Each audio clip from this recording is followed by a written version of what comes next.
Here at the highway.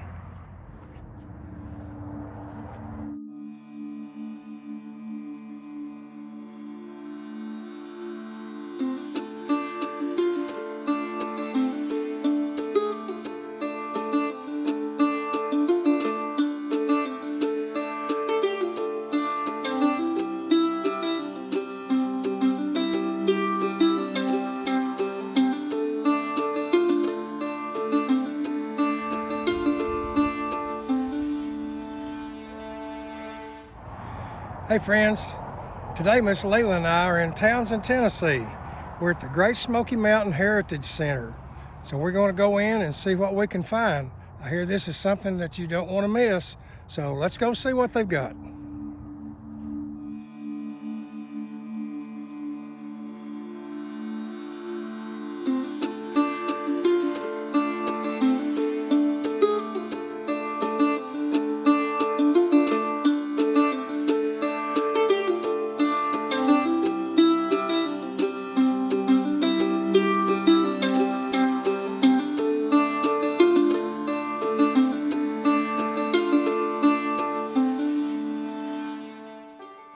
This first building Miss Lelia and I came to is a still house.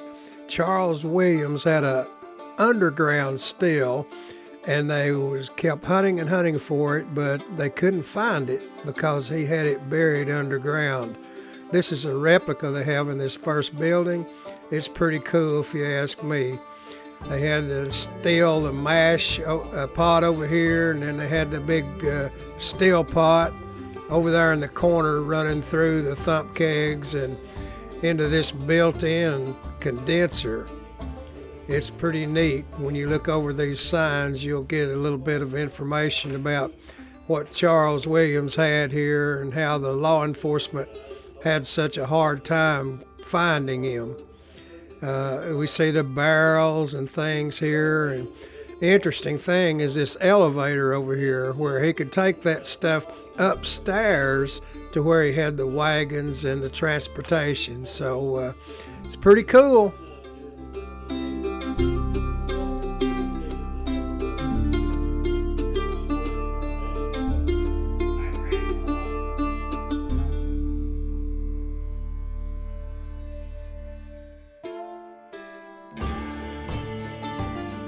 This is on top of the basement still house, a replica of what he had on his farm.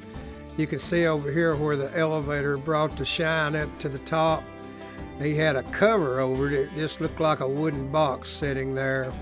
And he could actually put that moonshine in the wagon or that old black Chevrolet truck that we saw downstairs. He could haul it about any way he wanted to over here in Cades Cove and around the Tuckaleechee Valley.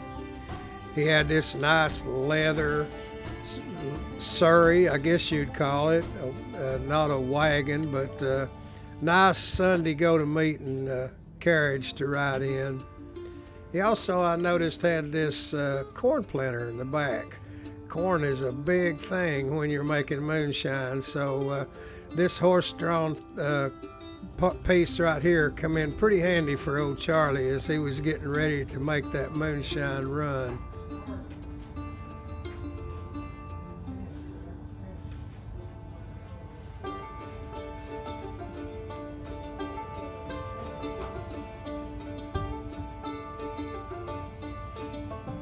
That's a really nice wagon. I noticed one of the spokes is broke down there on that wheel, but man, nonetheless, that is a beautiful picture of a wagon. Dark woods, things are blooming out. It's just beautiful up here, it really is. The next thing we come to here is a place where they killed hogs, and they processed them to put in the smokehouse we'll see here in just a minute. They could put the hogs, heat water and stuff up in here to process the hogs and butcher them up and render off their lard and things like that they used. And then it's just right handy here beside the smokehouse.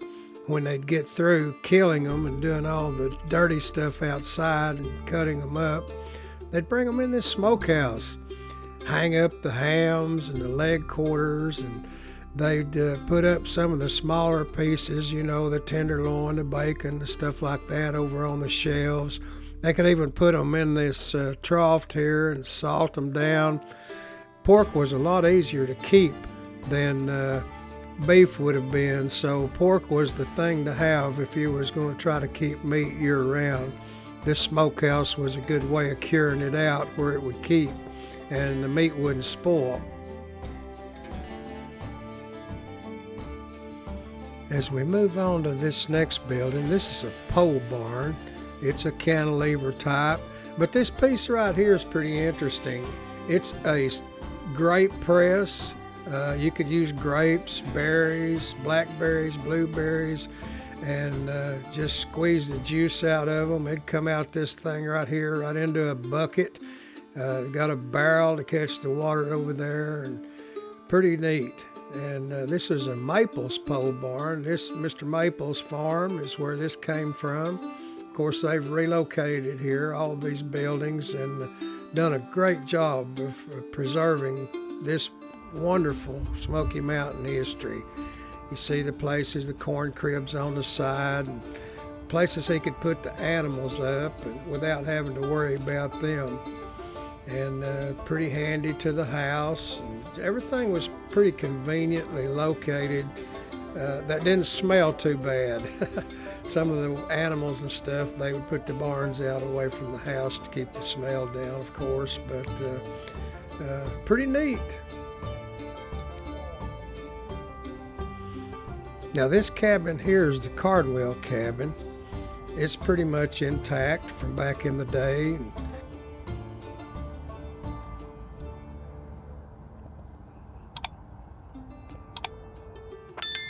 Now you see the cabin up here, an old homestead.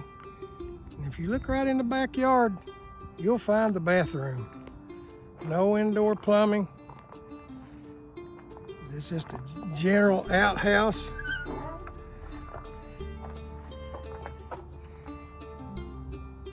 Yes, yes, yes. Smelly outhouse, but that's what you had. You had to hike it out here at night. And we see this tub over here on the side. That was the bathtub where you would take a bath, fill that full of water, maybe heat some on the stove or over a campfire out back, and take you a little bath in that tub. But that's it. Pretty cool. Out away from the house to keep the smell down, of course. It's a way of life. Now this next building we're coming to is the Montvale Stagecoach Station. This is literally where the stagecoach would come in and pick up riders. They've got the rules of the road in there, what the fares would be, things like that. But now it's a pretty elaborate building. As we walk inside here, you can see it's a little bit better equipped than what the regular cabins would be. Boarded roof, because they actually had it upstairs on this where people could actually buy half of a bed to sleep in, or they could rent the whole bed if they felt like spreading out. I think personally this has got the best looking fireplace of all of them. It is very, very crafted very well. Now this piece here is an actual cattle horn that was used for several things. Foxhorn. If you had fox dogs, a lot of the old timers would call their dogs back in with this foxhorn. But I think what they done here, we used it to call the people in when the stagecoach was ready to leave. So that's a pretty interesting piece of history. You don't see that just everywhere. I got these old rocking chairs in front of the hearth here, things to cook in. They'd sell you food and cook your meals there while you waited. About like what you'd expect these things. Now this, many of you may not know, but this is a rabbit trap. My dad actually built me one of these when I was a kid. You got this box made out of wood, this little trigger thing up on top. You pull the door up and It hangs up there and you put the bait inside. When the rabbit goes in, bam, the door comes down and there's supper. So I thought that was an interesting touch. What do you think, Miss Leela? Now, I had 2 big wash tubs out here in case you wanted to clean up after the trip in. Birdhouse made out of a gourd, just a look around the neighborhood. I really like the way the Heritage Center does this. They keep these things really maintained. They're good stewards of what they have. Keep flowers and shrubbery and everything else. So it's pretty cool. I'll have to tell you that. Another look around here, we see the upstairs part along with some of the odds and ends.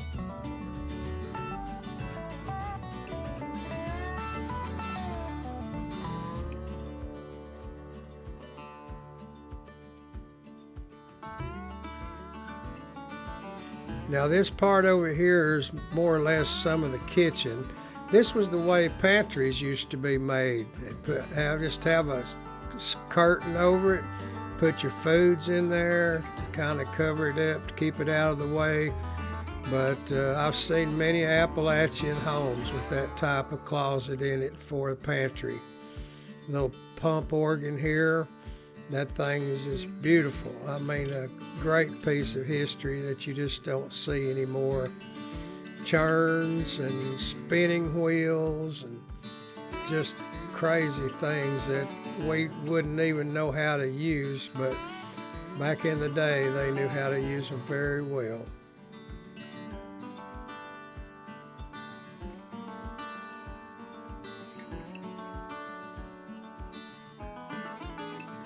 Nice little corner cabinet there. I like that. The old Singer sewing machine. Wouldn't do any good to make all that cloth and thread if you didn't have anything to sew it together. Of course, no electricity, so they had to pump that thing. There's a bed over in the corner.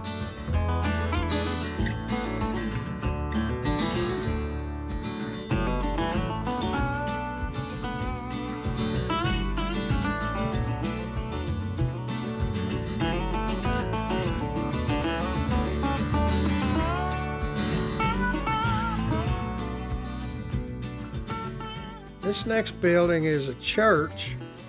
There's several of those around Cades Cove, if you've ever been over there, that's similar to this. This is one of the older ones, though, that's been found and reconstructed here on the property. It's a pretty neat little church, just as humble and quaint as it can be, but I can only imagine how many great worship services they've had in this building. Got the pulpit there and another pump organ over in the corner. It was the only music probably they had. I don't even know if pianos were in existence back then. They probably were.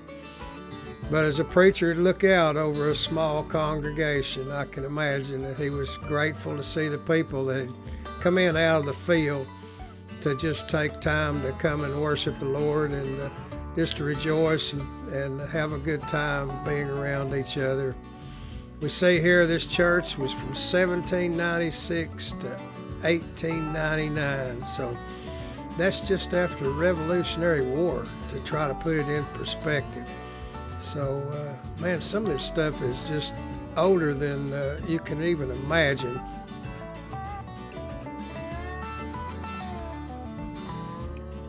Howard Long.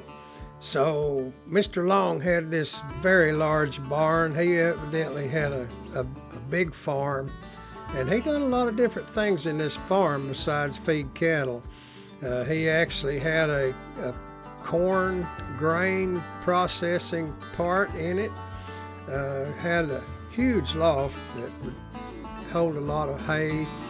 I can imagine that he done a lot of work for the people around him.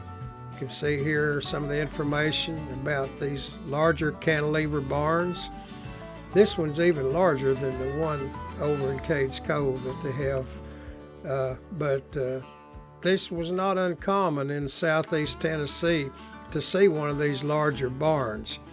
It was more like a place where the smaller farmers could come and help get their grain and crops processed and ready to go out.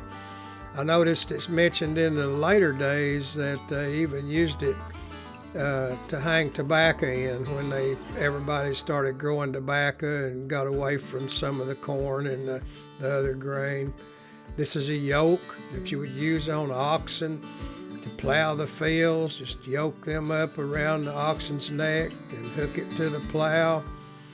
And this, I see, is another steam engine. It's a portable steam engine. You see it's on wheels, similar to the ones that we saw over at the Little River Railroad Company Museum.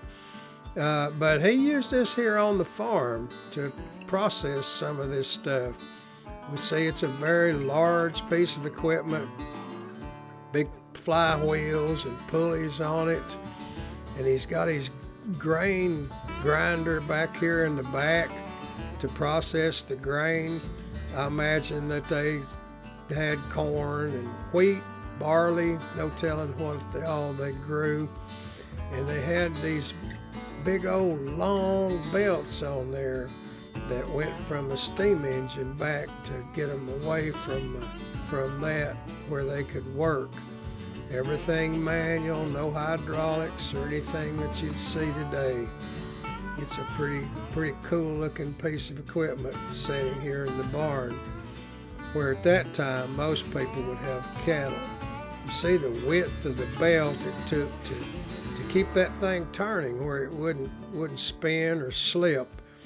And most of those back in the day were made out of leather. And they had these handmade grain grinders, would shell the corn, grind the corn up. They just had to put it in the bag. And this is a corn crib over here. They'd put the processed corn in there. A lot of times out of the field, they'd fill that dude up with corn right off the stalk, let it dry out before they started processing it. I noticed this other piece over here. I wanted to take you up here and show it to you. This little crank wheel is actually a sharpening wheel to sharpen axes and knives and things like that. You just crank that thing over and put your knife or axe on there, and it would sharpen, it would grind the edge right on it. You see, these places, these barns were built on pillars to keep them up off the ground. I'm sure they weren't immune to termites or anything either. Certainly we're not today, and I doubt if they were. Now this thing here really caught my eye as I walked by. It's an old Civil War tent. And I thought at first it sort of looked out of place, but you know what? The Civil War was in full swing when these people were living out here. So it wouldn't surprise me if we didn't see some soldiers camped out somewhere. You see their tents set up, little candles in the lanterns, there were worldly possessions inside there. Pretty neat. I was really excited to see that. It's pretty cool. So we're going to walk up through here. The next building we come to is the old printing press. It's had some pretty good history in Blount County and Maryville, since it was one of the first newspapers to be printed in Maryville, 1883 to 1989. It doesn't seem that long ago, even though it's been quite a while. But you see the old manual printing press, the desk over there where they set up the type to get it ready to print, and got the desk of the editor. One thing I thought was pretty cool is this apron over here. It's got it hanging on the side of the desk. This was not a clean job. That ink and the paper would bleed, and it get your clothes dirty. So they put these aprons on while they printed to kind of save their clothes, because back then they didn't have a closet full of clothes like a lot of people do nowadays. So they had to take care of what they had. But that gives you a little information on the Maryville Times founder and what was happening back then. If you want to stop it there and read up on that, it's really interesting. We noticed he had 2 different presses. It mentioned that he kept one printing press in his basement, and that if the printing company there, the people that was working for him, got behind, he'd just jump down the basement and just print off some to help them out there, probably some special things. You see the little case where the type goes, and the ink would go on that pad. They'd just set that paper right down in it, turn it over, and boom, print it right off. It's pretty neat. You just don't see those everywhere you go either. I was really excited to be able to share that with you here, some of the editorial and printing history of the times. Now this next building that we're looking at is called a set-off house. These houses were literally built here in Townsend in the lowlands and taken up to Elkmont, Tremont, places up in the mountains where they logged for the timbermen to live in while they were up there. They would take that thing up there on the train and literally just set it off on the side of the railroad tracks, and that's where that lumber people that worked up there lived. And it certainly wasn't for the faint of heart. We see here this says that according to a former resident of a setback house, the house was set so close to the railroad tracks that her family's daily routine was interrupted when the train carrying logs passed by. Fearing an accident from logs rolling off the train, the family would run out of the house and away from the track to get safely before they could go back to the house after the train passed. Pretty wild. So we're going to walk over here now to this next building, which is another community building where they maintained a lot of the equipment back in the day.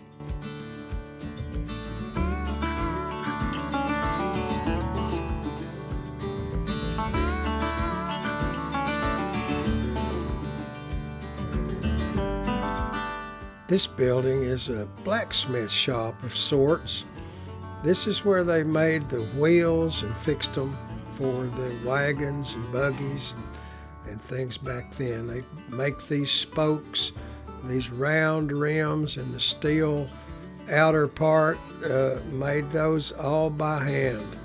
And they've got some pretty interesting equipment in here that they made that stuff with, and it is fairly automated for the day. We'll see here in a minute a little steam engine over here on the side that pull this pulley system overhead, and it would literally turn a lot of these machines mechanically, where the blacksmiths could do the handwork. There you see the pulley systems overhead, and they would have those belts like we saw earlier running down to each of these machines that they had back then. And this is the steam motor that run everything. Just stoke that thing up just like a regular steam engine, probably used coal in it, maybe wood. Fire it up, get that steam rolling, and let it turn the equipment. This gives you a little history on how the wheels were made, and pretty neat. I'd hate to have to make a set today for my car, but these guys done it every day. Or those wagon wheels probably wouldn't have lasted very long on the roads they had back then.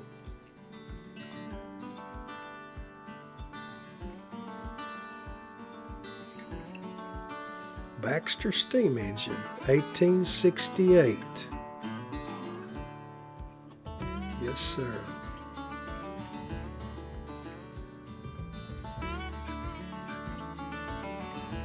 They had this high roof in here to let the heat out. vented out the top, keep it as cool as they possibly could, especially in the summertime. Pretty cool. Guys, that's going to do it today from the Heritage Museum in Townsend, Smoky Mountain Heritage Museum. This is a must-see. Even if you come to Pigeon Forge, Gatlinburg, it's worth the drive to Townsend to see this piece of history. They have so much here. We're looking forward to coming back and doing a deep dive into some of this stuff, but hope you've enjoyed the little tour we had to give you. And like and subscribe below, and we'll hope to see you in the next one or somewhere in the mountains. So see you later.